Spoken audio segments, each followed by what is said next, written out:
vu que nos médecins, on les aura via la map.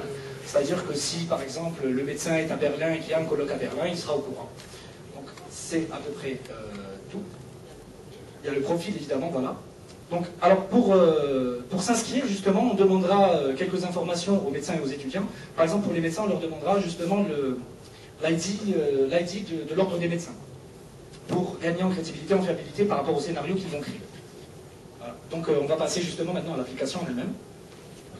On va laisser notre maître Boudouma faire dans le calibrage.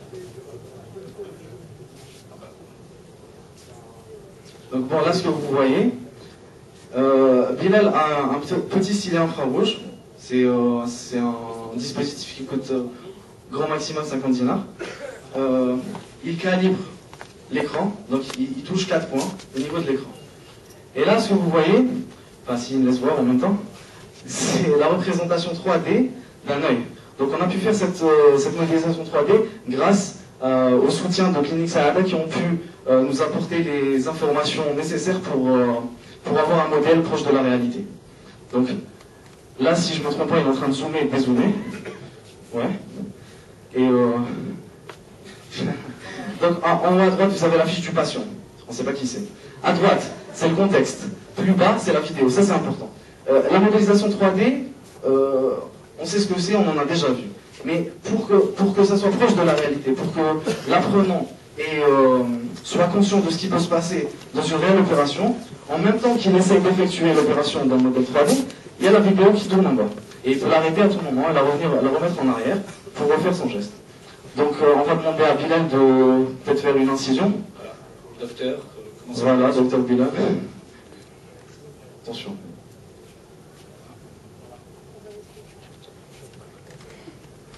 Voilà. Là, ce que vous voyez,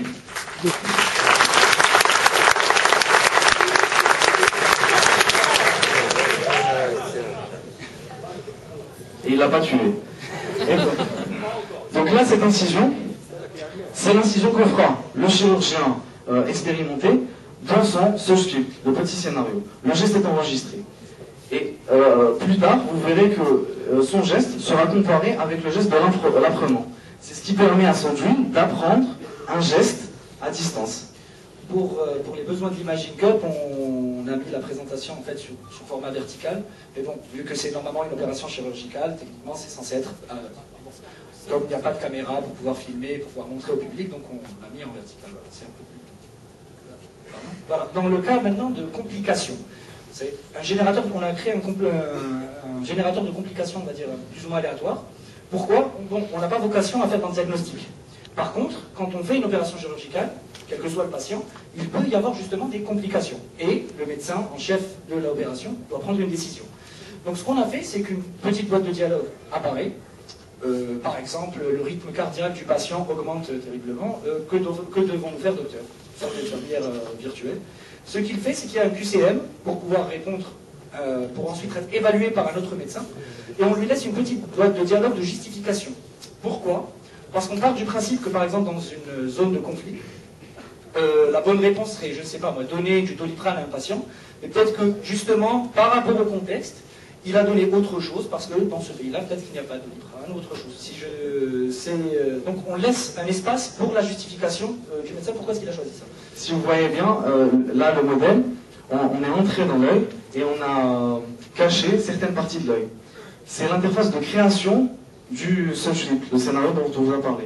Donc, quand moi, chirurgien expérimenté, je sais que j'en ai pas l'air, je crée mon script, c'est des séquences que je crée pour l'opération. Donc la première séquence, je vois tout l'œil. La deuxième séquence, je vais effacer ou bien enlever certaines parties pour pouvoir rentrer à l'intérieur. C'est ce que vous voyez là. Ok? On a aussi un cas où, par exemple, le chirurgien se trompe totalement de geste. Dans le cas où il fait vraiment une grosse erreur, on va le voir, on va essayer de faire une erreur. Allez, essaye de faire une erreur, Bilal. Non, c'est bon, j'ai les complications. Essaye de faire une erreur. Fais une erreur. Tu fasses une erreur. Une fois, on me demande de faire une erreur. Voilà. Scalpel. Voilà. Pardon. Voilà.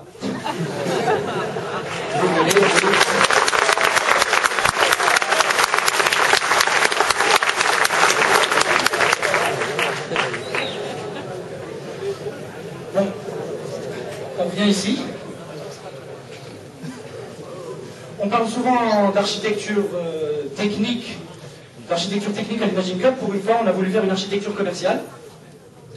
Alors, on va essayer d'expliquer un petit peu notre projet sur le plan purement commercial. Alors déjà, ce qu'on a ici, c'est nos clients.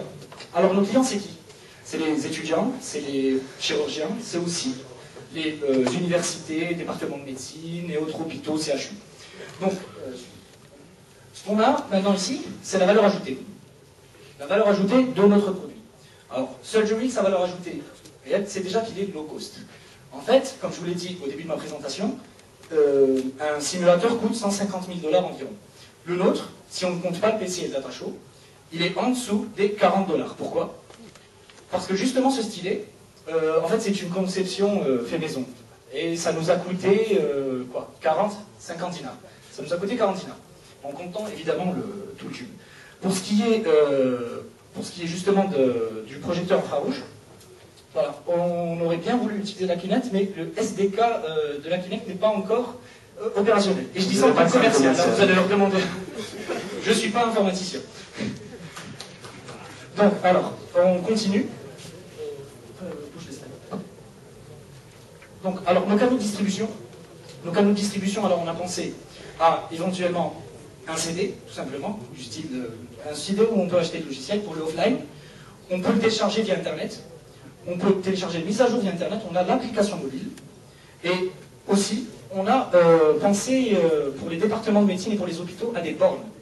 En fait, il y aurait des bornes Surgery qu'on distribuerait, où l'application est déjà mise, comme ça, ils pourront l'utiliser directement. Et continue. Revenue stream. Alors, pour ce qui est du modèle de revenu, comment est-ce qu'on va gagner de l'argent? Au niveau du site web, on a 3 espaces publicitaires, d'environ 200 x 800 le tout. Au niveau de la newsletter, on aura aussi un espace publicitaire. On peut vendre des CD évidemment, mais ce qu'on peut aussi faire, c'est voir avec les ministères de la santé de différents pays, à partir d'un certain budget, on leur monnaie l'application. Pourquoi? Parce qu'en dessous d'un certain seuil, on a décidé que les ministères et autres départements de médecine ne seraient pas des clients, mais seraient en fait des partenaires, qui seront de l'autre côté. Donc les clés de la réussite pour Surgery, c'est des partenaires, donc des partenaires qui pourraient nous aider à vraiment réaliser ce projet et à le développer, à lui donner une dimension internationale, c'est avant tout les ONG. Donc des organisations comme l'OMS ou l'UNICEF pourraient vraiment subventionner le projet et le distribuer aux organismes qui en ont besoin, donc les universités, les CHU. On a aussi donc, notre activité clé et nos ressources clés. Donc les ressources clés de Surgery, elles sont 3. La première, c'est les données, les informations métiers. Ça, c'est du technique, c'est un informaticien qui parle. Et c'est tout ce que peuvent apporter les chirurgiens en ce qui concerne les supports de cours, le conseil, quand ils répondent aux questions dans la plateforme web. Ça, c'est très important. Ça peut influer sur la réussite du projet. Deuxièmement, c'est la modélisation 3D. Il faut que la modélisation 3D soit très proche de la réalité, comme vous avez vu voir tout à l'heure. Et troisièmement, c'est les identifiants des médecins. Donc chaque médecin a un identifiant au niveau de l'ordre des médecins national, si je ne me trompe pas. Donc ça nous aidera à vérifier que l'identité de chaque utilisateur. Après, au niveau des coûts, vous avez vu que c'était pas énorme. Okay. Donc là, vous pouvez voir que l'OMS soutient complètement cette dynamique. Donc le docteur Margaret Chan, directrice de l'OMS, nous pousse à réformer la formation des médecins et trouve que c'est une initiative vitale. Donc on n'est pas les seuls à penser ça. Et il n'y a pas que le docteur Chan qui pense ça, on a aussi pu avoir le soutien d'autres professionnels. En plus des gens de la clinique Saada, qu'on remercie encore une fois, on a eu un entretien avec le professeur Hamdaoui du CHU de Douala, et le docteur Agli, spécialiste maxillofacial et chirurgie plastique. Donc, on a le soutien de ces gens-là. Donc, on n'est pas qu'une bande d'étudiants qui lancent un projet. Donc, pour résumer, Sunville, c'est une formation d'un nouveau genre. C'est une technologie de pointe à bas prix. C'est plus d'opérations de routine réussies. Et c'est le soutien des professionnels.